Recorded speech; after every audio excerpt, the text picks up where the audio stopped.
We have the New York Times with a late Friday night story reporting, quote, federal prosecutors in Manhattan are investigating whether Trump's personal lawyer, Rudy Giuliani, broke lobbying laws in his dealings with Ukraine. That's according to two people familiar with the inquiry. The New York Times says investigators are examining Giuliani's efforts to undermine the American ambassador, Marie Yovanovitch, who we've just been discussing. That's according to one of the Times sources. As I was discussing with Rachel moments ago, we are now joined by the New York Times reporter who broke this story, Michael Schmidt, Washington correspondent. Thanks for jumping on the line. Thanks for having me. What did you find?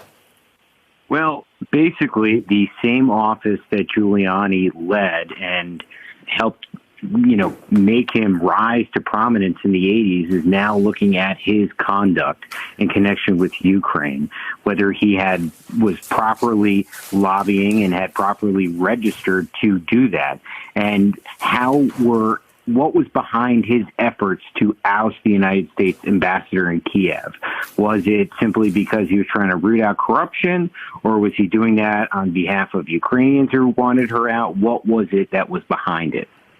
And the quotes you have from Mr. Giuliani tonight here, these are new responses to your reporting. Is that correct? Correct. Let me read this for the viewers and then get your analysis, Michael. So you've got this real blockbuster story that Rudy Giuliani is under criminal investigation by the very office you say he used to run. You reach Giuliani and he tells you, the New York Times, quote, you could try to contort it into anything, but if they have any degree of objectivity or fairness, it would be ridiculous to say I was doing it on Lutsenko's behalf when I was representing the president of the United States. Explain to me what that means in the context of what you've learned about this investigation and your understanding of what kind of defense that is. Well, I'm not sure what it means. I think what he's trying to say is that he was acting on the president's behalf to try and get information that would help clear the president's name. Remember, Giuliani heads down this sort of Ukraine rabbit hole in an effort to clear Trump's name. He thinks that it has been sullied by the Mueller report, by the investigations of Michael Cohen, and this is the only way that he could sort of help Trump coming into 2020. It's to go to Ukraine and to find things that would help him. And he thought that perhaps that this ambassador was something that was standing in the way of rooting out that corruption. And it ties back in, obviously, to the call the president had with the Ukrainian president in July, where he's asking for those type of investigations. Giuliani was frustrated with the ambassador and thought the ambassador was sort of stopping or not doing enough to help move the Ukrainians forward on it. Michael, you have covered a lot of sensitive criminal and congressional investigations in the Trump era, which some would note as a target-rich environment. I'm curious, based on what you can tell us and what you do know, what kind of case this looks like to you. Does this look like a complex multi-year case, or does this look like something where the New York feds have just arrested Giuliani's associates? They have a fact pattern that also overlaps with the congressional impeachment inquiry, and they might move swiftly one way or the other? We're not sure, but I think what has gone on here is that Giuliani really hasn't hidden a lot of his work. He's sort of been open about it. He goes on television and talks about it. He talks to newspapers about it. He tries to put different documents out about it. And if you talk to folks that are experts in the lobbying laws and the foreign lobbying laws, they have sort of looked at this and said, this doesn't really make sense. And the fact that Giuliani put all this out there, my guess, has made it easier for the investigators as they've tried to understand what he has done. He has really been an open book on this, and he believes he's done nothing wrong and believes that, this is the best way to try and help Trump coming into 2020.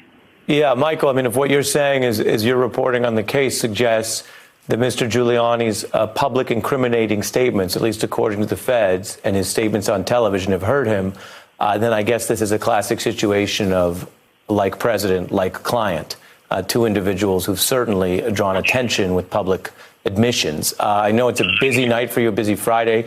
Michael Schmidt from the New York Times, thanks for jumping on the line, sir.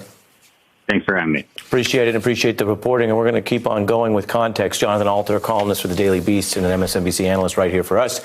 And Jennifer Rubin, an opinion writer at the Washington Post, also an MSNBC contributor. Good evening to both of you. We're digging deeper into this story from the Times, which is different than what we thought a few hours ago when we had you on, but it's that kind of Friday night. Jennifer, your reaction to this story? It is the ultimate fall from grace that the guy who was the tough-on-law prosecutor and the tough-on-criminals sort of mayor is now himself being investigated by the Southern District. The irony, if you will, cannot be lost. It is also the case that Giuliani is now caught in this web of schemes he has sort of created and both gotten involved in. On one hand, he is trying to find evidence for this crackpot theory that Trump was really done in by the Ukrainians.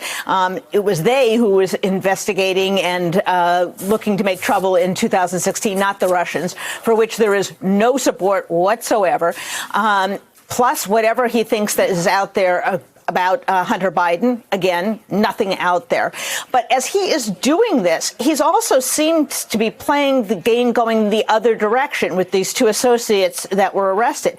Part of what they're being arrested for, what they're being accused of, is that they are funneling money back to an American politician, a congressman from Texas, and that somehow on the rebound, they're going to get rid of this ambassador. And a Trump PAC.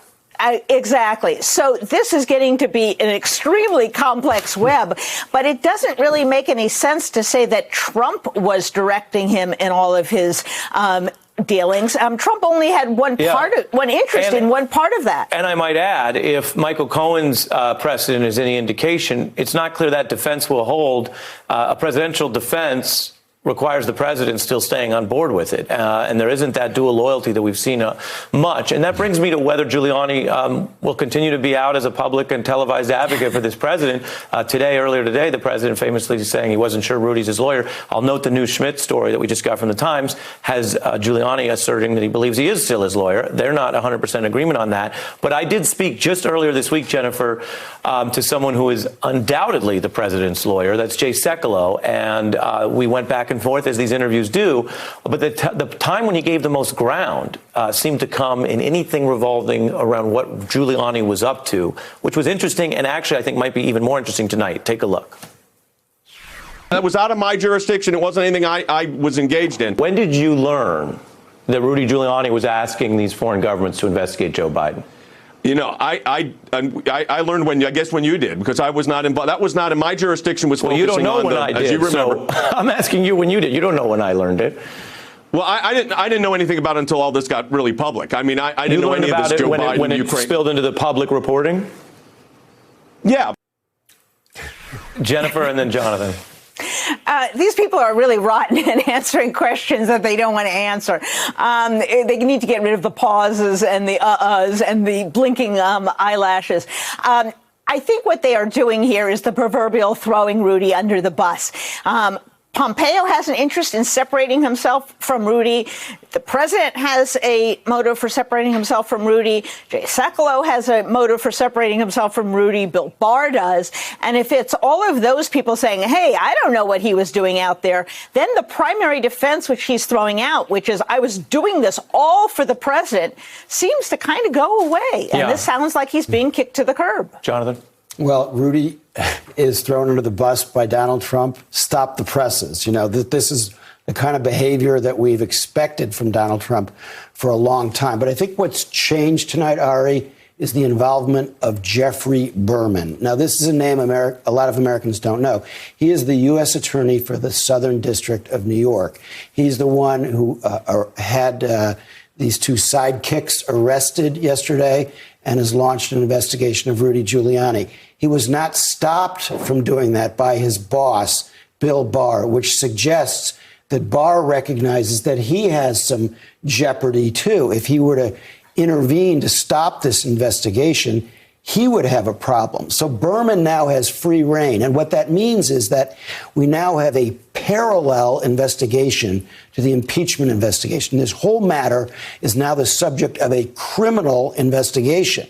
And so you're translation, Jonathan, right. I think you're underscoring an important point, which is a lot of times people define this by is there a special counsel or not? Right. Special counsel has the same powers as a U.S. attorney. That's correct. You're saying Mr. Berman is here. And so in some ways you're saying this is as intense or more so than Mueller.